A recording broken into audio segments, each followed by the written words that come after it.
Greg, almost baseball season, man. Honestly, I'm surprised that they let you go, that they were able to go without you for a couple of days. Let's keep that between the two of us, because I'm actually missing a broadcasting seminar that I'm supposed to be currently in. Bob Costas is part of it.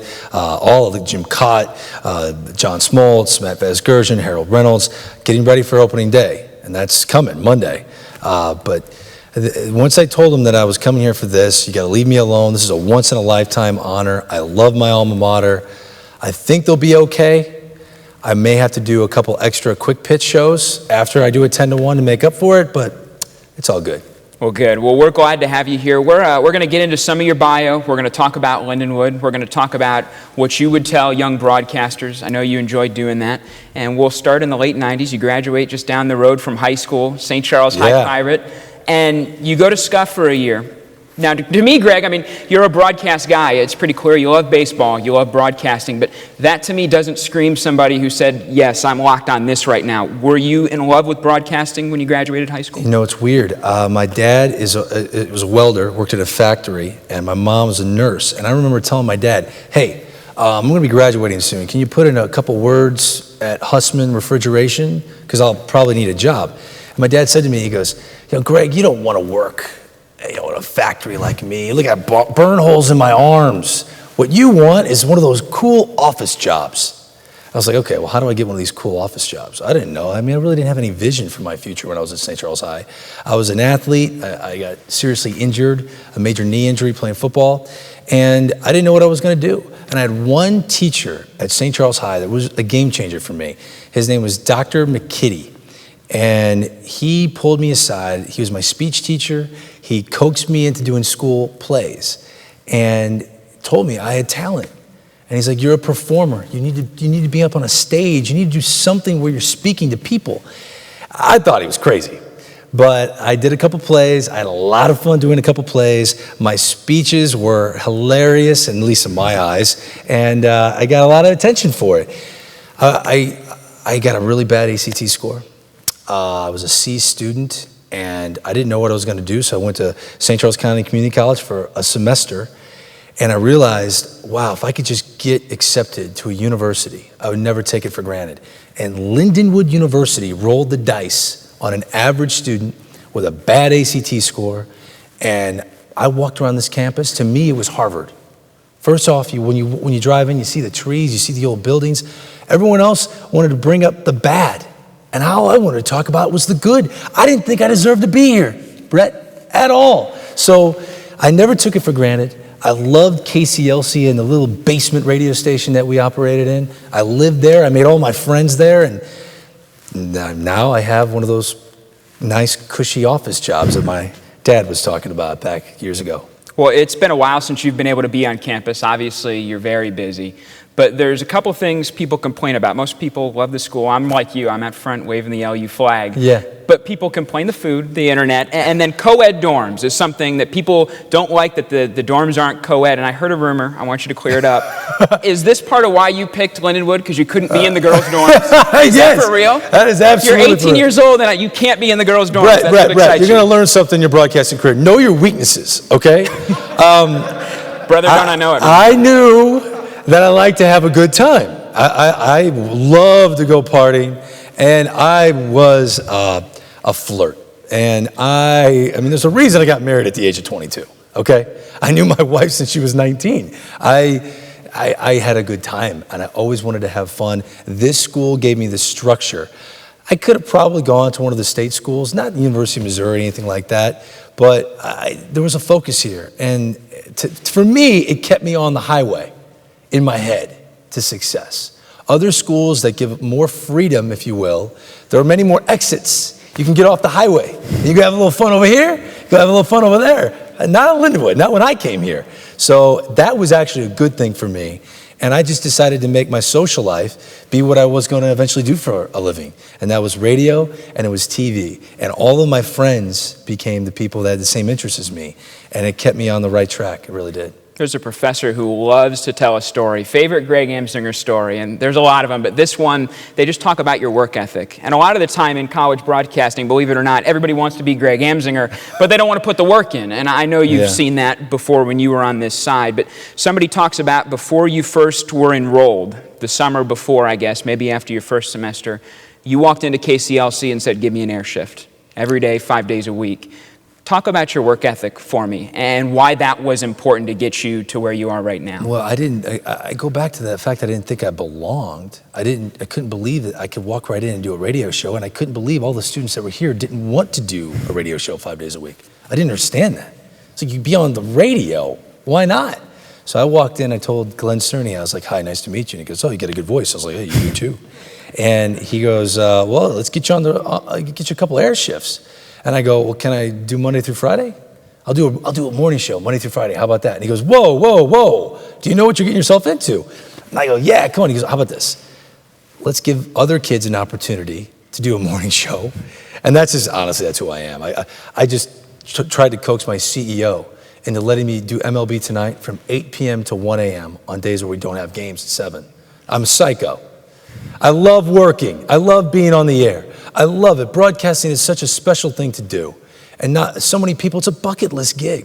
I mean, even what you're doing right here, Brett, there are people that wish they could sit, I don't know why, but even talk to me and one-on-one. I remember my big moment talking to Bob Ramsey. He came in and I got to do exactly what you're doing right now. I got to interview Bob Ramsey one-on-one.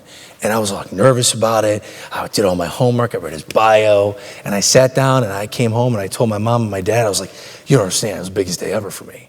Because I didn't take it for granted.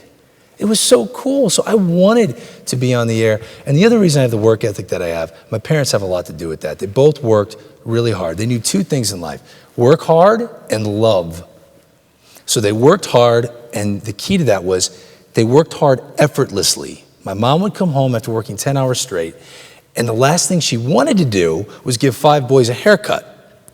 But she did it, and she never made us feel bad about doing it. And it was a great one-on-one moment with her. And, she had to cook, and my dad would come home, and he did Boy Scouts with us, even though he was dead tired. He worked 3rd shift. Effortless hard work. They made it look effortless. I'm on the air for 3 straight hours every night during the baseball season.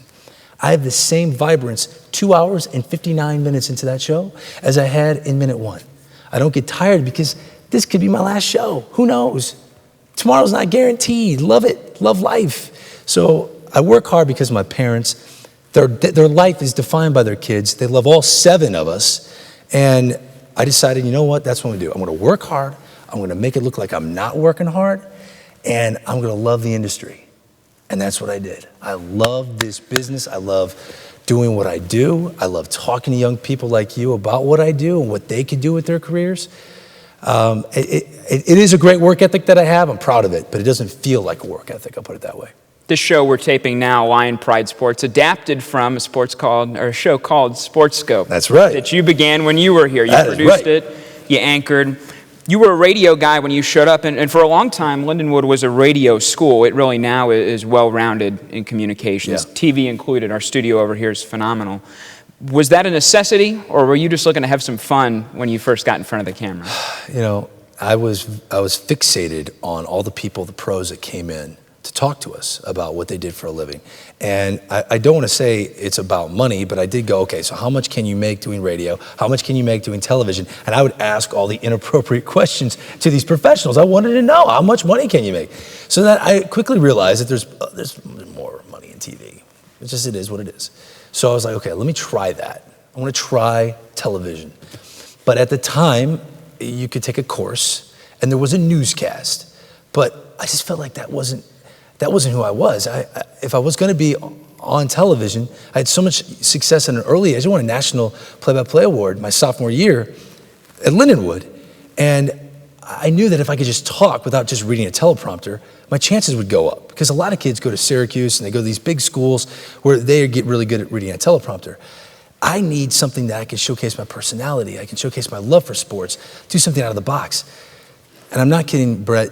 LU SportsScope was the thing I'm the most proud of of my time here at Lindenwood. And it's not because of what it did for me, it's because of what it did for everyone else that was part of it. It started off with me and 7 other students, and it grew. And by the time I graduated, it was probably 30 students doing it for no class credit. There was no class credit. They didn't get a grade. They had social lives. They had part-time jobs. They had to pay for their car insurance too. But they spent time doing a show that they thought was fun and they thought would help them learn, trial and error. And one of the cool parts about it, my brother Rich, who's 2 years younger than me, also went to Lindenwood. I'll never forget, we were in the same classroom that they had the television news anchor desk, and that's where we did our newscast. And I was the news anchor, reading teleprompter, doing that. I go, let's start a sports show. No class credit. It's going to be awesome. We're not going to talk about the Cardinals or the Rams or the Blues. Let's talk about Lindenwood sports, local high school sports, and we'll talk about all the semi-pro sports that get no love by Channel 5, Channel 4, Channel 2. And all the kids are like, oh, it's going to be a lot of work. I'm like, don't worry. I'm going to produce it, and I'm going to find someone that knows what to do in a control room, a student, Matt Bretz, who ended up working at ESPN for a while. He took that experience. My brother Rich designed, he was an artist, designed our set. And it was in the corner of the classroom, and it looked beautiful. It looked beautiful. And now my brother Rich designs national TV shows, national TV networks, Sportsnet New York, SNY, the home of the Mets. My brother Rich is the creative director of that. He helped launch the Katie Couric show with that graphic package. He helped launch Fox Business Channel after he worked at Fox News Channel. And he lives in New York City, living a great life. I get the glory of being in front of a camera. But to me, I'm blown away by his success. I have a brother, Dan, that works at Al Jazeera America, who many of the young people here know. And he grinded. He was my stats guy when I was on KCLC. He was 7th grade. He'd be in the booth with me.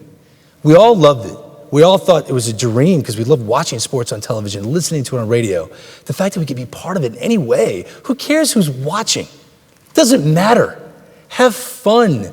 And yes, LU Sports Scope, I wouldn't be where I am today, Brett, if it wasn't for that idea and the passion of the young people that worked on it. One of them here tonight, Chris Gardner, sitting in the front row, dedicating themselves, and he's on the radio in this market now. I'm not saying that was the reason these people had success, but it was part of it. You have to give to get, especially in this industry where so many people want to have success. You got to spend money to make money. I say that all the time. And they got nothing in return for being on the air, on that show, or no class credit, but the experience was something I will never forget. The Lindenwood Alumni Network, especially in St. Louis, phenomenal. Do you know what they call us here, by the way? Have you heard? The Lindenwood Mafia? That's what yeah. Randy Carricker says that all the time. And you brought up Randy actually when we were backstage, and it's incredible when Randy's in a room with young kids from Lindenwood, and I've had the pleasure of being around him now for my work at 101 ESPN. It's incredible how he gravitates to those people. And I know that you said he played a big role with you. Yeah. What did Randy do for you and all the alumni? Well, I'll never forget being on the other side of the glass. I was a producer at KMOX. I'm not going to name who this was, but he got mad because the cleaning lady walked in while I was live on the air. So he grabbed a trash can and he threw it down the hallway at the cleaning lady and screamed at her. And I didn't like that. And I thought, if I ever get to be in that chair, I'm not going to do anything like that. And then right after his show, Randy Carricker sat down. And my goodness, the vibe and the entire building changed. And I've been producing for Randy by that point for 3 months. And that was the moment that I was like, everyone I think needs a mentor. You need someone that not just you admire their career, but you admire who they are within the career as a human. Randy Carricker walks on water to me. And one of the cool moments, and I'm blessed with a lot of cool moments. You'll hear me say one of the cool moments a lot today, probably. And I don't take that for granted. Was I was on his show, and I've been on his show now for 5 years, a weekly guest on the Fast Lane show. And he said, I'm coming back for the World Series, Red Sox, Cardinals. And he's like, Greg, it's amazing. You were my intern at one point. I go, Randy, you know what? How about this? How about you'll be my intern for the World Series? He goes, let's do it. So I had Randy Carricker, and I lived up my end of the bargain. Randy Carricker followed me around. Before, it was the game Colton Wong got picked off first base to end the game. I forget which World Series game that was. Randy Carricker was in our talent trailer, sitting next to Bob Costas and Peter Gammons and everybody that was in our trailer, getting together how we're going to make the show. He stood on the field right off camera as we were live on the field following that World Series game. It was me, Harold Reynolds, and Kevin Millar. And he came up to me afterwards, and he was like, that was one of the coolest experiences of my life. And I go, well, Randy, I don't think you understand. This experience that I get on a daily basis, you are part of that because you never wanted to forget where you came from. And honestly, it's one of the biggest reasons why I'm so excited to be here tonight. I don't forget where I came from. I'm blessed that I went to Lindenwood University, and to have someone like Randy in my life, that was the right mentor to pick. He was the right guy. First big television job out of school, and like a lot of people, small market 146 for you, Terre Haute, Indiana, which is kind of just on the way to other places. No offense to the people in Terre Haute, no. but you're there, you're doing the sports job, you're doing 7 days a week, eventually you're the sports director, and I read somewhere that you wanted to win 3 out of 5. Tell us what win 3 out of 5 means. Yeah. Well, I think it's important. You have to compete in local TV. I actually miss that. There's some of it at the national level, but not so much. But in local TV, the ratings are huge, and I would record the other 2 stations in the market and their sports guy. Now, you have to keep in mind, I got into the business as a news anchor, a weekend news anchor and a weekday news reporter. Why? Not because I was, Brian Gumbel that could do that, do news and sports. I wasn't Bob Costas, because I knew there was a niche. It is what it is, but, there weren't guys that had the athletic look that clearly all the guys want to do sports. I said, I'll do news. I want to do news.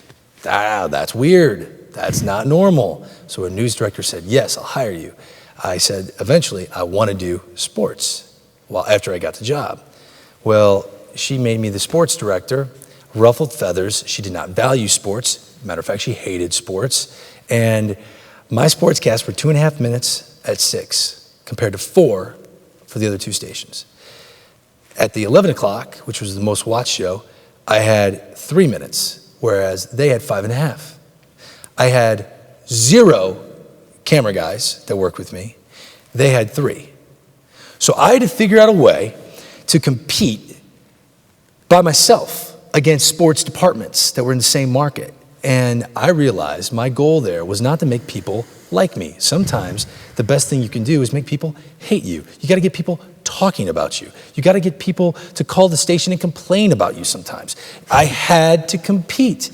So I did things that were hilarious. I did things that Royce Waltman still hates me to this day for, the former coach at Indiana State. I grilled him on him suspending a player, and it was just a back and forth where he was screaming at me, and we aired the whole interview on the 6 o'clock, and I teased it. In case you missed it, Royce Waltman goes off on me. We'll show it again tonight at 11 o'clock. I did things like that. I try to get people to watch. And one of the crowning achievements of my time at Lindenwood is I had, when I left, the rating, which was always so much bigger at the beginning of the half-hour newscast, was higher when sports came on than it was at the top of the hour. And after every sportscast, I would record both sportscasts that the other stations had, and I'd watch with an open mind. And I go, okay, I know they have more resources, they covered more highlights, they went to more high schools, but was my sportscast better? Was it a better watch? And I had a calendar, and my goal was to win 3 out of 5. And I knew if I won 3 out of 5, open-minded, because sometimes no matter how cute and funny I was, if they had a camera at the Terre Haute North, Terre Haute South game, and the kid hits a walk-off grand slam, and I didn't have that, they win, regardless of how outperforming I was to the other sports directors. So I had an open mind. I wanted to win 3 out of 5, and I got to tell you, I did a lot. I won a lot of weeks, and it helped propel me from Terre Haute to New York. Did you ever get scared when you were in Terre Haute? Because you got to have confidence, but a lot of the reason moms and dads, when you got a high school senior and they say, I want to be a broadcaster, and mom and dad said, nah, you can get a real job. Do you ever get scared when you're in that market like that before you obviously know that you're moving on to the bigger places? Is there a fear factor of, oh my gosh, what if I get stuck in Terre Haute, Indiana? Yeah, that's a great point. I tell young people all the time, what do you love? Do you love money? Because if you love money, you probably make more money bartending to pay your bills right out of college than working in local TV or sacrificing to move to a place like Terre Haute. Or do you want to wake up every day excited to go to work? If you ever want to buy me a gift someday, Brett, don't spend money on like a watch or anything like that. I could care less about that stuff. I lose watches, I lose ties, all kinds of, I love experiences. I want to go somewhere. I want to remember something. I love experiences. And I loved my experience there in Terre Haute. And I cared more about that. And the reason I cared more about that, I remember watching my dad come home from work. in a factory that was 130 degrees in the summer, wasn't air conditioned, hated waking up to go to work. That's miserable. I don't want to do that. So I don't care how much you pay me. I want to wake up with a smile on my face. And the other reason I will say this, you go small market, here's why. You will value every aspect of the product, because you do every aspect of the product. You produce your own sportscast. You shoot your own video. You'll have an appreciation for a rack focus. This guy that's shooting me right now, what's your name? Seth? Okay, Seth is probably doing a great job keeping me in frame. I botched that during my time in Terre Haute, okay? I value the fact that he's keeping, because I move a lot, so sometimes I'm out of his frame, but he'll do the job, and I value that. You learn to appreciate the entire business from beginning to end, and a lot of young people, they get lucky, they've got talent, and they can skip that. I feel like you're skipping the wrong thing. It's wonderful I remember my dinner after the 6 o'clock sportscast. Here I am, a local celebrity in Terre Haute. People want to take pictures with me in Terre Haute, nowhere else. And I would eat a bag of hot fries and a Lipton iced tea. That was my dinner. That's all I could afford. And I'm on TV every night. So I learned a lot. It made me who I was, part of who I was, and I would recommend it to any young person. Go local, learn the business. 2003, CSTV, which maybe not a lot of people recognize now, but college sports television for CBS, which is taken off and done well. They're looking for their first anchor. And do you find them, or do they find you in 2003? Crazy story. So I did a hilarious Friday night football show with a guy named Wayne Staley. He was a local high school football legend. And if it was cold outside, no matter what, he wore short shorts and tube socks up to his knees. And he was out of control crazy, but he's like one of the all-time leading football coaches at Terre Haute North. Well, I begged our news director to let him be my analyst for this Friday night football show. And they said, okay. And I go, he was, I think, almost senile at the time. And I go, listen, Wayne, all you got to do over highlights, just go boom when there's a big hit, and it'll be great. He's like, you got it. So every time there was a big hit, he'd go boom, and he'd smack a Staley Smash sticker that we designed on a white helmet. And the show was great. He was hysterical. We had so much fun doing Friday night high school football shows called In the Zone, in case you're wondering, Brett. And two agents that represented on-air talent in Indianapolis, I think based in Indianapolis, were in a Bloomington sports bar. I never met these people. Never to this day have I ever met them. And they got contacted separately, but they were both together, they're friends. And the bartender goes, you guys got to watch this, because our market bled into Bloomington. This is a hilarious Friday night football show. They watched this product on the air at a bar. So then the talent coordinator for CSTV, College Sports Television, trying to find young talent out in local TV, calls for two talent in Indianapolis, a pretty big market. And these two agents separately say to this guy, the guy's name is Gideon Cohen at the time that called, hey, our guy's in a contract, can't get out, but there's a young kid in Terre Haute you need to check out. It's pretty funny. So I thought, Brett, I was going to Louisville, Kentucky to be a weekend sports anchor. That's where I thought I was going. And out of nowhere, I get a phone call towards the end of my contract in Terre Haute. Hey, we want you to fly out to New York City and audition. I was like, are you serious? And keep in mind, I've been married, I got married at 22, so I'm 24 now. I've got a little 5-month-old baby, okay? I've got a daughter. Now I'm going to New York City. My wife was a reporter at the station. And I'm like, okay, let's see what happens. And I was like, look, everything's against me. And I'm coming from local TV in a big city. I didn't have an agent. And I went and auditioned. Jim Leyritz, the former Yankee catcher, was my college baseball analyst. Amber Theo Harris was the female anchor that they wanted to give the job to. Now she's on NFL Network. She's one of the main studio, total access at NFL Network. She's there. It's 2003. And she's very scripted, reading off teleprompter. And I was like, you know what? I got to try something different. I walked in, all right, Greg, we're going to give you 45 minutes to write the show. And then I'm like, I'm good. Really? Because we're going to talk about lacrosse. We're going to talk about women's volleyball. We're going to talk about NCAA Division II football. We're not just talking about Division I. I'm like, no, I'm good. Trust me. It'll be good. So I went up there and I ad-libbed the show. I killed it. I did 2 shows that weekend. I had this Saturday off. I flew up Friday, went right in, did a show. And Sunday, I did another show. On Saturday was the day Roger Clemens won his 300th game in Yankee Stadium. And I was in New York City for that, and he faced the Cardinals. I was like, the Cardinals are in town playing the New York Yankees. when I'm coming to New York for one of the first times in my life to audition for a job that could change my life. I just felt like that Cardinal baseball game made me feel like, I think I can get this. The fact that they were there while I was there, they were my favorite team growing up.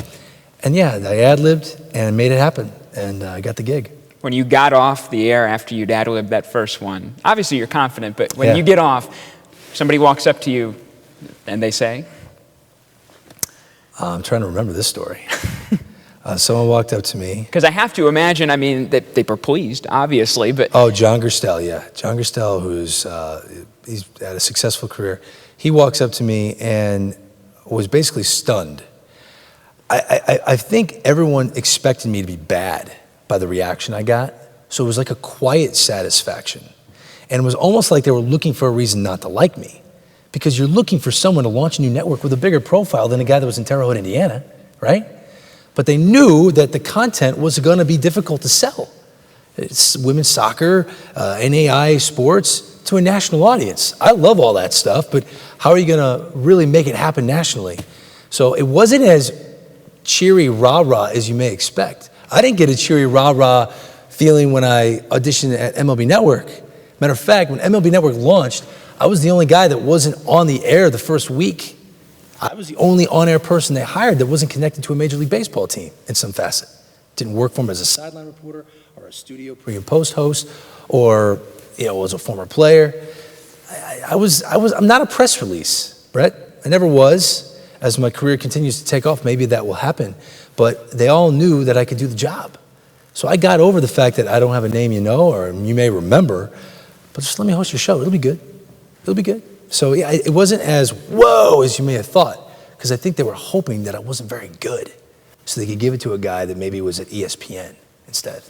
That segment of your career probably pushed you a little bit, because you did some of the mainstream stuff, but like you talked about smaller things as well, including the World Series of video games, college paintball. There's stretching, Greg, and I mean, then there's like stretching. You know what, though? I did the Tour de France. Did That's I ever know anything about cycling? The answer is no. I got that phone call from Harold Bryant, one of the executives of CBS Sports, and he goes, Greg, we want you to do the Tour de France. Do you know anything about cycling? I was like, no, but give me a couple weeks, and I will know as much as humanly possible. Give this to me. I will not let you down. One of the best experiences of my career was doing the Tour de France. Listen, the college paintball play-by-play, Brett, that was a challenge, man. You got bunkers everywhere, right?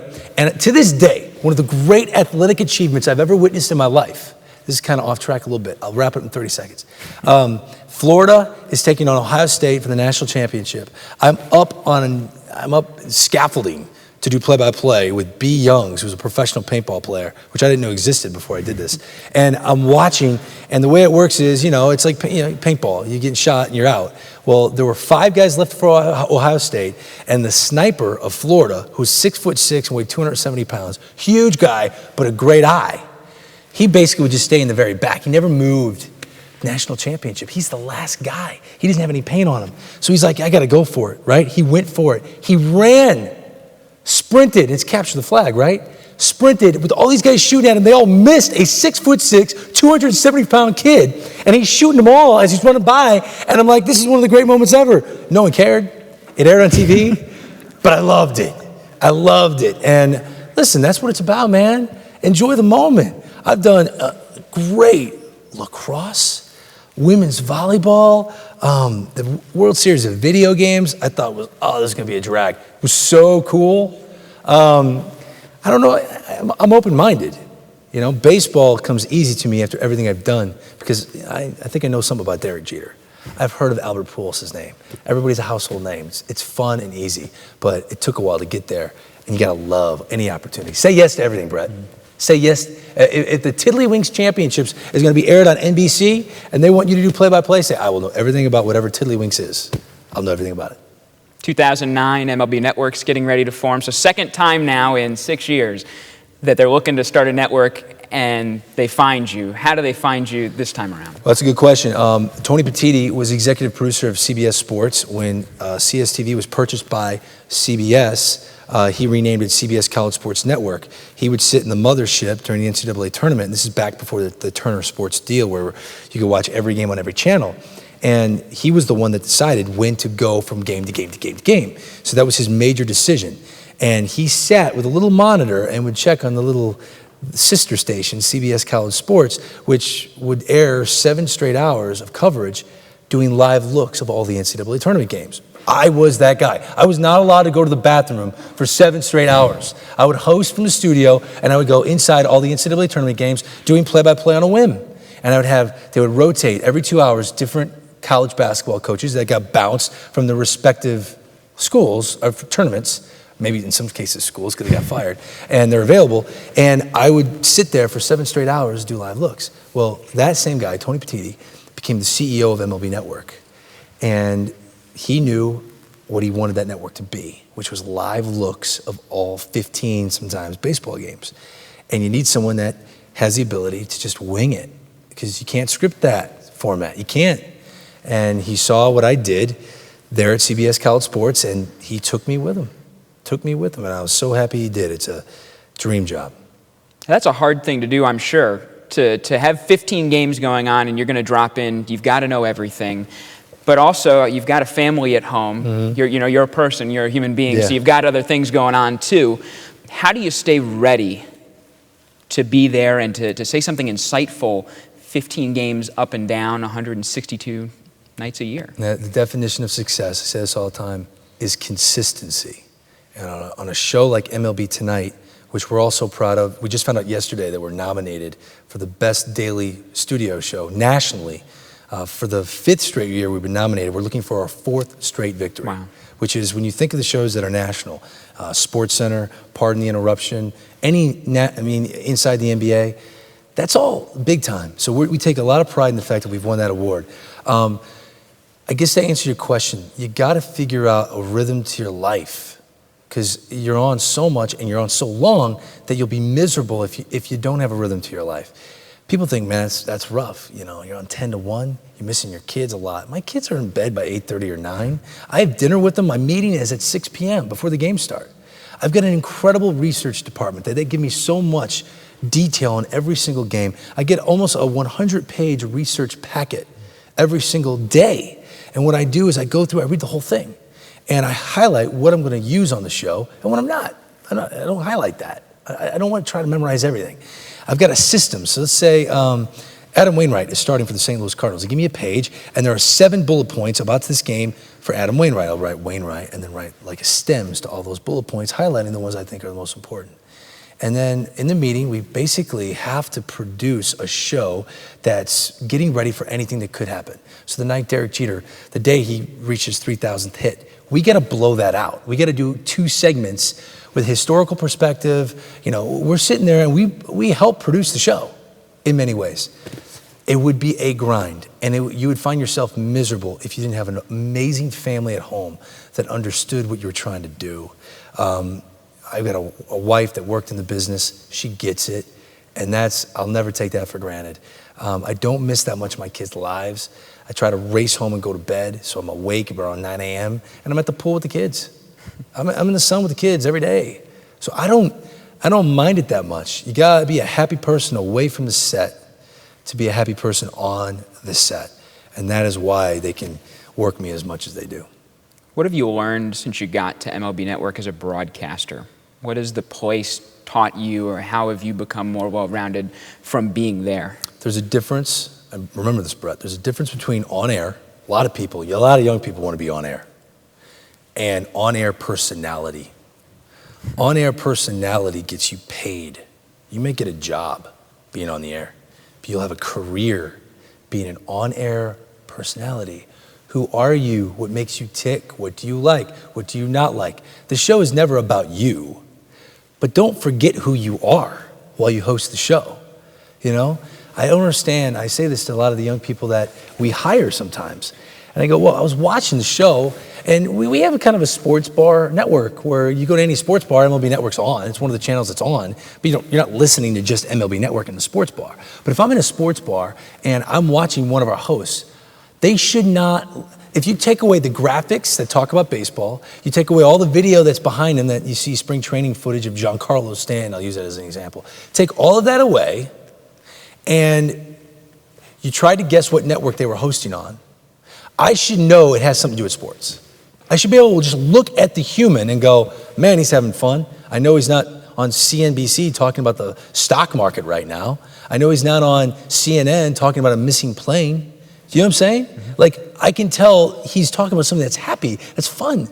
So MLB Network taught me that if you are someone that can make people smile away from a camera, you're gonna have a lot of success, because it's gonna expose you, man.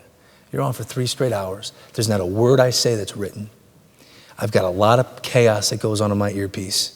A director talking to me, I got a producer talking to me, a researcher talking to me. Sometimes if one of our guys or I say something that's a bit sketchy, the coordinating producer, who's the boss of the show, is talking to me while I have to have chemistry with the 2 guys to my left. Whatever your weakness is, mine happens to be pop culture. I don't watch TV enough. I don't watch movies enough. I don't watch shows enough. I'm too busy. I just don't have time for it. So if there's a pop culture reference, it usually goes over my head. So I'm okay with that and I laugh about it. But if you're not a cool person, if you're not someone that you want to have a beer with, if you're someone that doesn't truly love baseball, if you don't know everything about baseball, you're going to be exposed, Brett. You're going to be exposed on MLB Network. And while that sounds frightening, it's kind of one of the major reasons why I love it so much. I love it. You got to be who you are, because if you are, and people like, you're going to be a star, man. You're going to be a star. You're a fan when you sit in that chair first, even before you're a broadcaster. So we want to work in at least one baseball question here tonight. Please. Oh, I'm fine talking So baseball. if you could pick one moment or one game, baseball history, let's just throw time and space out. You can be in the park for anything in baseball history. Where are you going? What game? I would love to see Jackie Robinson make his debut. You know, because that was beyond baseball. That was, you know, I don't think people understand, the young people especially, that changed the racial divide in our country. That helped change it. I mean, Martin Luther King was in awe of Jackie Robinson. Jackie Robinson was in awe of Martin Luther King. I don't know if you have one without the other. I mean, seriously, America's pastime at the time. I know NFL is wildly popular right now, but, you know, Major League Baseball was it. That's what people want to talk about. That's what people read about. And to see Jackie Robinson and the courage it took for him to do what he did, I mean, that's a real hero. And one of the great pleasures of my life is I've become friends with Thomas Tull, who is the CEO of Legendary Entertainment. And he made the movie 42. And of all the movies he's made, Batman, the Hangover series, the movie, was it 300, 500, whatever that is. I'm sorry, Thomas. That movie meant the world to him because of that's a real life hero. Batman's made believe, that's make believe. Jackie Robinson's real. That's a real hero. And so if I could go back in time to that moment, that would be it. Running out of time, unfortunately. We could do this all night. But the one final question, and I think it's important here and in a collegiate setting to ask something for young broadcasters, and you've shared a lot. Most people, I'm sure, ask you, what would you tell young broadcasters to do? I want to flip the script on you. What should they not do? What do you see young people do that they shouldn't do, that they think is good, but that's a bad idea? They're too competitive with other students. It's ridiculous. Be competitive with yourself. Embrace other people that want to do the same thing you do. Embrace that. Down the line, that might help you. Don't be competitive with anyone else. Just try to get yourself better. The other thing I'll say is there's a huge movement that, you know, it's all who you know. You hear that all the time. It's all who you know. You got to network. You got to network. Let me tell you something. If you're good, they'll find you. Worry about being good. Because what are you networking? What are you selling while you're networking? Are you selling someone that people are going to look at and go, this kid's not ready? But are you selling a star that they just haven't seen yet? I feel like there's so many kids that are worried about the resume, and they're worried about their business card and how that looks, and they're not worried about who they are as a human. And I'll say one other thing, because this is a big passion of mine. Can you follow me on Twitter? No. No, you I'm can't. not on Twitter. I've never been on Facebook. And I had a long talk today with Patrick Ross, the coach here, and I love that man. What a great asset he is to this university. And one thing that bothers me is that so many young people are living their life these days looking down. They're looking down. I was in Fenway Park for the World Series, Game 6. David Ortiz is walking to the plate. Man's hitting over 600 in the World Series, okay? I looked around Fenway Park, and I would venture to say 20,000 people, as he stepped up to the plate, were doing this. Come on, man. For real. We're letting life go by. Look up. At the end of the day, Brett, this is what it's about, man. Talking. I think you're an impressive guy. You've impressed me during this interview. But if you texted me, I wouldn't feel the same way. If you sent me a post on Facebook, it wouldn't be as impressive. Can you still do this? Can you walk in a room and make people smile? Can you show that you're interesting? Can you show you have passion? You know, I feel like social media is taking people away from the spoken word. And go meet people. Don't just send off a demo tape. Don't say, I'm ready to drive wherever. I'll meet you face to face. I'm a human first, tape later, right? And that's the whole reason I'm sitting here today, because if it was about that, my ACT score wasn't good enough to get Greggy into any other school. But Lindenwood said, we'll take you. And then here I sit here today. So be a person, look up, live your life. Don't be doing this the whole day. That's the best piece of advice I could give you.